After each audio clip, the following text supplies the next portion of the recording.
สบายดีมื้อนี้ก็สิมากินสมมะขามเนาะกินสมมะขามเนาะ อ้าย ตอกใส่มะขาม น้ำตาไหลมันเป็นน้ำตาไหลน้ำลายไหลล่ะผิดถูกก็ขออภัยเด้อพักกันแย่งนะเกียมเพื่อเลย โอ้บักแดงๆเนาะ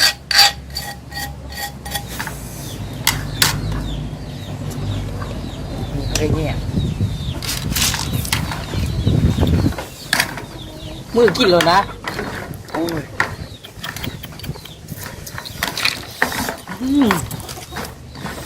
มีเสียดให้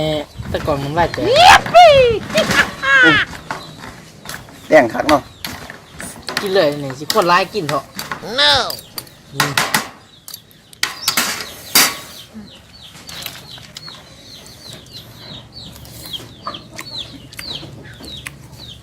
แซ่บ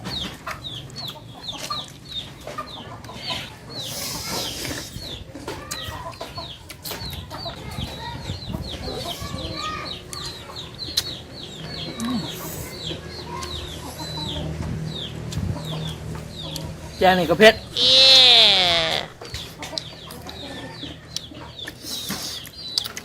นี่กำลังมาแต่โรงเรียนเนี่ยเขาไปโรงเรียนเบิดแหละ ปักยัง เงินไปมีเวียงมีงานก็ในที่ส่งที่เซลมืดเวียงเดนนะ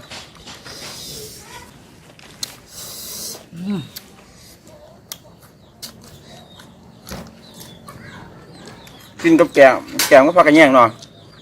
กินใส่กับมะขามเฮ็ดให้มันผสมเนาะ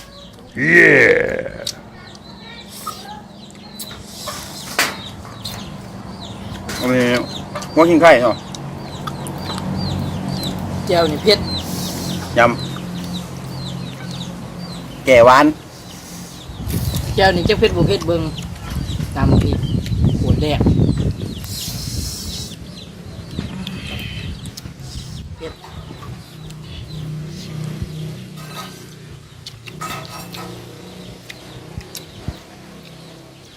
แซ่บเนาะพี่น้องเนาะ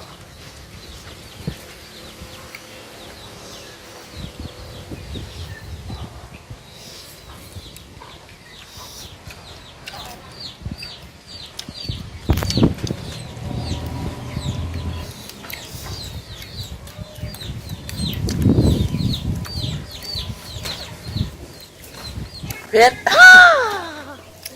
โอ้ยแดงคักนะแซ่บดีเด้อพี่น้องผสมมาหวานเนาะพอดีแกงก็พักกันแย่งเนาะมันแก่กันได้ เจียวนี่ก็เผ็ด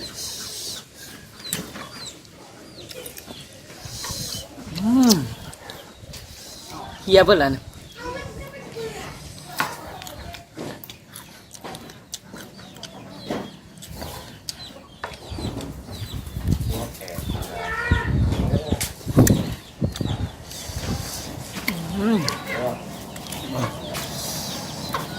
แซ่บดี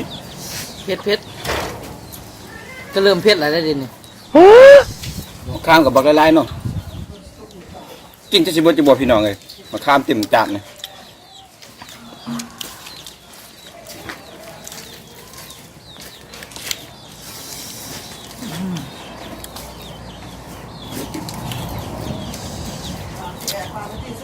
หัวขิงไก่เนาะ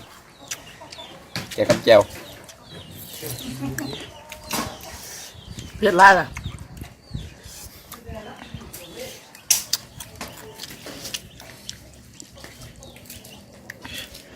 เดี๋ยวบ่ไหวแล้ว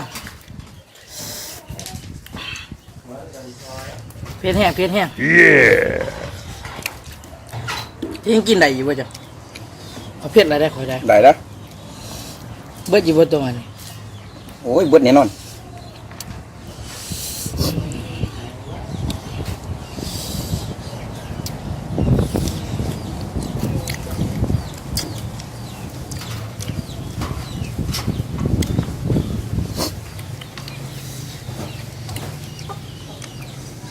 หัวขิงไข่เนาะ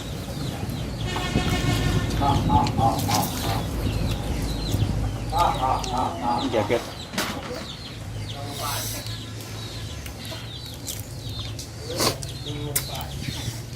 กินเล็บเบิดล่ะ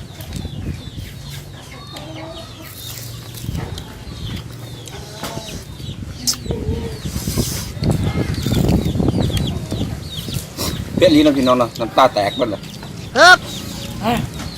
เบื่อ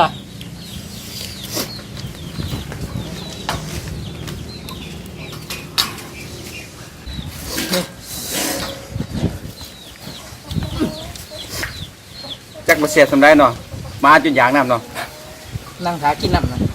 มาเนาะมาข้าวเนาะจนอยากน้ Oh no!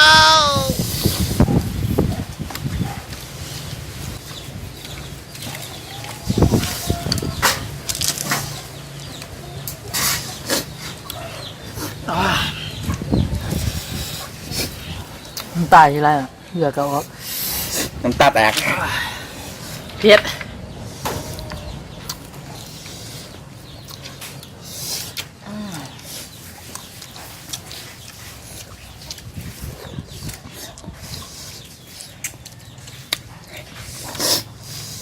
ขี้มูกแตก คำสุดท้ายแล้วนี่บัวไหวล่ะเผ็ดแห้ง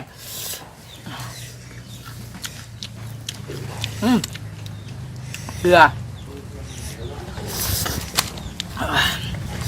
มือนี้ก็มีเท่านี้ละเผ็ดแห้งละบัวไหวล่ะอย่าลืมกดไลค์เด้อกดซับสไครต์แน่กดแชร์แน่เพื่อเป็นกำลังใจบัวไหวล่ะขอตัวลาไปก่อน